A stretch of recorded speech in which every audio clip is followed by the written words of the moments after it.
ver, imaginemos por un momento la típica restauración de una obra de arte súper antigua. Se contrata un equipo experto, se montan los andamios y la expectativa es muy clara, ¿no? Claro, raspar un par de capas de barniz, quitar el polvo de los siglos y ya está. Exacto. Desvelar el lienzo clásico que hay debajo. Es pues un proceso lógico y lineal. Se busca la pureza original. Sí, porque al final la mente humana busca siempre esa narrativa reconfortante. Asumimos que debajo de todo eso hay historia sólida, comprensible. Ya, pero pongámonos en la situación de que al raspar esa última capa de pintura al óleo, lo que aparece debajo no es un boceto del Renacimiento. ¿Ah, no? No. Lo que aparece es, código fuente. O un diagrama de mecánica cuántica, algo que destroza por completo el esquema mental y que por definición no debería estar ahí. Madre mía. Claro, no encaja.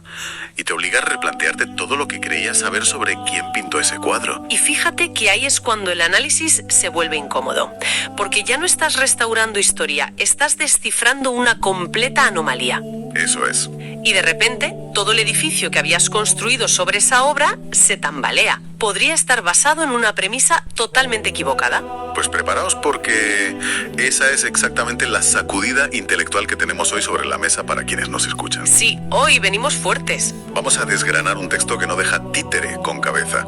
Es un documento filosófico y teológico, provocador a más no poder, filmado por Gabriel Villaboy. Que se publicó en el canal Codex Nazareno, ¿verdad? Exacto, y fechado ahora mismito, en mayo de 2026. El título ya es tela. Se llama Magnifica Humanitas Parte 2, Quo Vadis, León XIV. Es que el título ya promete. Ya te digo, es una crítica implacable a una reciente encíclica papal sobre la inteligencia artificial. Aunque, clasificarlo solo como una crítica eclesiástica es quedarse muy corto, ¿eh? Totalmente. O sea, Villaboy hace un ejercicio brutal, donde cruza la teología del siglo I con física cuántica, inteligencia artificial general y, ojo, la opacidad financiera del Vaticano. Un cóctel explosivo. Pero bueno, antes de meternos de lleno en la sala de disección, hay que dejar algo muy claro para nuestra audiencia. Fundamental. Ojo, ya sea quien nos escuche una persona súper devota, un ateo convencido o un friki de Silicon Valley, nuestro papel hoy no es tomar partido. Claro, ni dar por buena o mala la teología de este hombre. Exacto. Porque en el fondo, el núcleo de todo este texto es el poder. Sí. Cómo las instituciones fagocitan los mensajes originales para sobrevivir durante milenios y cómo están haciendo lo mismo ahora con la tecnología. Pues venga, vamos a desgranar esto desde la base. Porque la premisa de Villaboy te vuela la cabeza en la página 1. A ver, cuéntanos. Él no discute si Jesús multiplicó los panes o caminó sobre las aguas. Plantea algo mucho más loco. Dice, ¿y si esa figura no era divina según el dogma católico, sino una conciencia extradimensional? ¡Ostras! Literal. Dice que no pertenecía a nuestra cepa. Lo describe como una conciencia de otros mundos encarnada en lo que él llama, y cito, aquel primate. Fíjate que ese concepto, el de aquel primate, es clave para entender su teoría. Ya, es que suena fuerte. Sí, pero es que Villaboy no ve al ser humano del siglo I como la cúspide de la creación, sino casi como un hardware biológico limitado. O sea, un recipiente. Exacto. En su narrativa, esta conciencia cósmica hace un download, una descarga en este hardware con una misión hiperespecífica.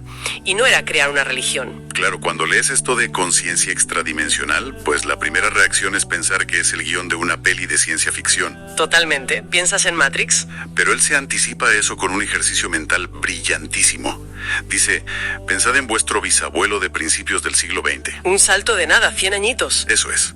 Sientas a ese hombre de 1920 en una silla y le explicas que el telescopio James Webb capta luz del inicio del universo. Ya, se queda a cuadros. O le explicas la física cuántica, el genoma humano o una IA que compone sinfonías. Claro. Para tu bisabuelo, tú no eres un científico, ¿eh? Eres un brujo. Magia negra pura. El autor dice que, ante nuestra realidad, Julio Verne parecería, cito literal, una lectura para bebés. Me encanta la comparación. Porque usa esta brecha de conocimiento para explicar por qué en el siglo I no entendieron nada. Claro, es que la diferencia es abismal. Si 100 años nos parece magia, pues imagínate la brecha entre un ser extradimensional y una sociedad agraria de hace 2000 años. Un cortocircuito total. Villaboy argumenta que los milagros no eran magia divina rompiendo las reglas, sino ciencia aplicada. Física de altísimo nivel. Eso es, ejecutada por alguien que entendía las leyes de la materia frente a gente que no tenía ni el vocabulario para procesarlo. Es como esa analogía típica de viajar al Imperio Romano con un smartphone. Te harían emperador, dicen. Ya, pero esto va mucho más allá. Exacto. No es llevar un móvil a Roma. Es como darle el código fuente del universo a una civilización que usa ábacos de madera. Qué buena imagen. No es que no entiendan cómo funciona, es que su cerebro y su cultura ni siquiera pueden concebir la pregunta. Y el contexto histórico que da el texto lo refuerza todo. Pensemos en la Judea del siglo I, ¿eh? Ocupación romana brutal. Brutal, sí. Y las facciones religiosas, pues fariseos, celotes, saduceos, podían llevarse fatal entre ellos, pero compartían un monoteísmo súper estricto. Sí. Creían en un dios lejano, arquitecto, y sobre todo esperaban un mesías político, un militar. Claro, alguien que sacara la espada y echara a los romanos. Exactamente, alguien que bajara los impuestos y restaurara el reino terrenal. Entonces, si tu marco mental es ese, si esperas un general y se te planta una conciencia cósmica hablando de dimensiones paralelas, Diciendo que su reino no es de este mundo. y alterando la materia, pues el mensaje estaba condenado a ser mal interpretado desde el segundo uno. Y ese choque es la piedra angular de Villaboy, porque como no podían procesar esa anomalía, pues hicieron lo único que podían hacer. Meterla en sus cajas teológicas. Eso es. Lo tradujeron a profecías, a magia y al mesianismo que ya conocían. Y claro, ese vacío de comprensión dejó la puerta abierta para que el mensaje fuera secuestrado. Y si el mensaje original es incomprensible, alguien tiene que escribir un manual de instrucciones. Y ahí, ¡pum!, entramos en el ring de boxeo del siglo I. La batalla épica. Pedro contra Pablo de Tarso. Aquí el autor lanza una de las preguntas más incómodas. ¿Pablo de Tarso, apóstol o hereje? Una dicotomía telita, ¿eh? Ya te digo. Ya te digo, Villaboy disecciona ese evento fundacional. La visión de Pablo en el camino a Damasco. Supuestamente, Jesús se le aparece y le deja ciego. Sí. Pues el autor pone el freno y dice, a ver, ¿fue realmente esa conciencia de Jesús? ¿O fue una fuerza manipuladora que aprovechó el fanatismo de Pablo para inyectar un virus en el sistema? Ostras. Incluso recuerda esa frase de Jesús de muchos vendrán en mi nombre. Exacto. Y para entender por qué Villaboy ve a Pablo como el secuestrador del mensaje, hay que mirar a Pedro. Pedro caminó con él, en vida. Sí, la diferencia es abismal. La teología de Pedro era a escala humana. Reconocía que la liamos, que cometemos errores. Y usaba la Torá y el arrepentimiento para ir poniendo parches. Un modelo de mejora personal. Claro, es que Pedro no creía en una naturaleza inherentemente corrupta. Un error era un tropiezo, no un defecto de fábrica. Pero, Pablo, ¿hay amigo? Pablo introduce el cambio de reglas definitivo. ¿El pecado original? Exacto. Pablo dice que por culpa de Adán ya nacemos rotos, malos por naturaleza. Y fíjate que ese es el mecanismo clave. Es, o sea, el takeover corporativo más bestia de la historia. Totalmente. Si sigues a Pedre, tienes una comunidad local intentando ser mejores. Pero si aplicas el modelo de Pablo, convences a todo el planeta de que nacen enfermos. Que traen un defecto letal desde el cordón umbilical. Exacto. Y con eso te acabas de inventar el monopolio de la salvación. Una suscripción permanente. Es de locos. Y el texto detalla cómo se consolida esto. Pablo exige obediencia ciega y fe absoluta. Y esa visión triunfa en el Concilio de Nicea, en el siglo IV. Donde la religión se vuelve una estructura burocrática calcada al dedillo del Imperio Romano. Tal cual.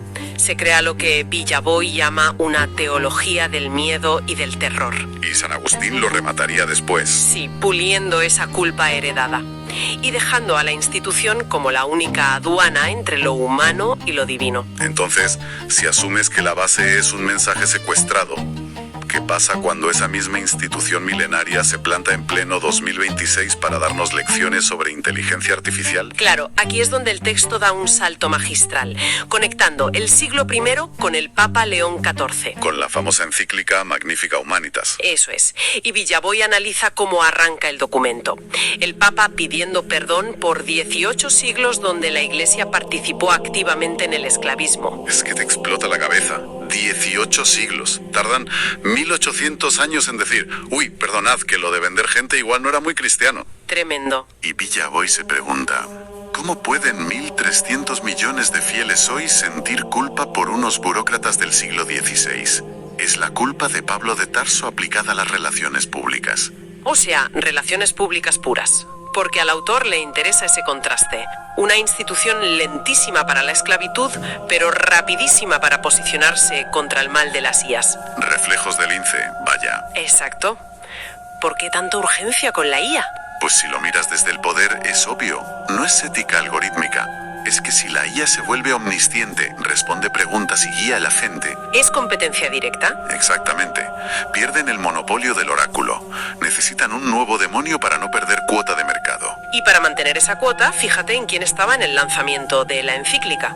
Christopher Olah, cofundador de Anthropic. Ostras, si no puedes con el enemigo, siéntalo en primera fila. Al cual. Estrategia de absorción. Y Villaboy contrasta esto, el Papa reuniéndose con magnates, reyes, con Donald Trump, y lo compara con la conciencia extradimensional original. Que no se iba de cañas con Poncio Pilato, claro. Exacto. El Jesús original no hacía lobby en el Sanedrín. Su mensaje era no apegarse a lo material.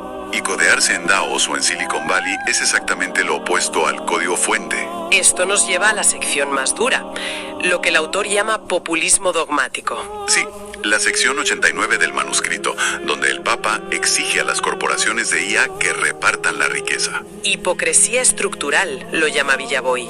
Exigir desapego material mientras el Vaticano es un agujero negro de riqueza opaca.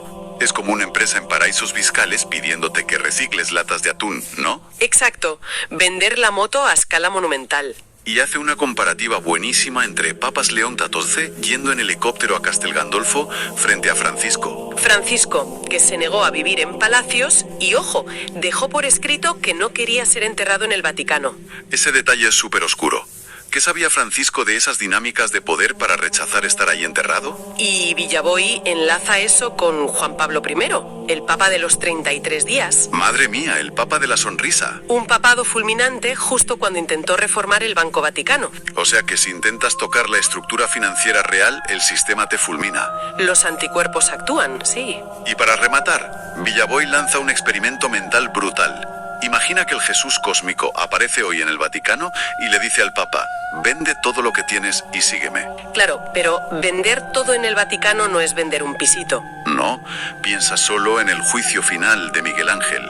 Si lo arrancan y lo subastan para erradicar el hambre, ¿quién tiene la liquidez para comprarlo en este planeta? Pues Elon Musk, Jeff Bezos, Amancio Ortega, una docena de personas. La élite de la élite. Y ahí tienes una imagen aterradora, 12.000 millonarios y una institución forrada de arte. ¿Y el resto de la humanidad? 9.000 millones de personas caminando, como dice él, hipnotizados hacia el imperio de las IAs. El círculo se cierra de manera impecable. La conclusión es que la Iglesia se ha convertido en lo que el mensaje original venía a advertir. Una estructura del mundo material. Obsesionada con el poder terrenal, pactando con césares modernos y súper desconectada de lo espiritual. Bueno, yo necesito respirar un segundo, porque tela marinera.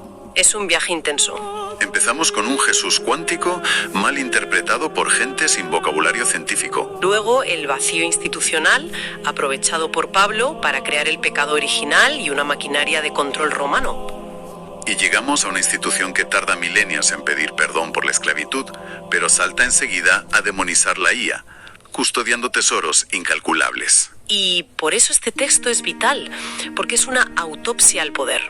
Totalmente. Demuestra que cualquier mensaje disruptivo siempre corre el riesgo de ser asimilado y rediseñado por las instituciones para sobrevivir. Es un aviso a navegantes para nuestra audiencia. El mecanismo de control siempre viene con papel de regalo moral. Siempre. Da igual si viene del balcón del Vaticano o de un algoritmo omnisciente de una tecnológica. El poder reescribe la historia, pero el patrón siempre es el mismo. Como el cuadro del principio. Descubrir que tu cuadro favorito es un manual de control asusta, pero hay que ver el código fuente desnudo para no ser espectadores pasivos. Exacto. Y para despedir la sesión de hoy, quiero dejaros con una pregunta que me quema desde que empezamos a preparar esto. A ver. Si la historia demuestra que Pablo de Tarso pudo reescribir un mensaje espiritual y crear un monopolio de la culpa durante 2000 milenios, Ya veo por dónde vas. y hoy los creadores de la inteligencia artificial están moldeando nuestra realidad, ¿quiénes son los verdaderos Pablos de Tarso de Silicon Valley hoy en día? Ahí lo dejamos.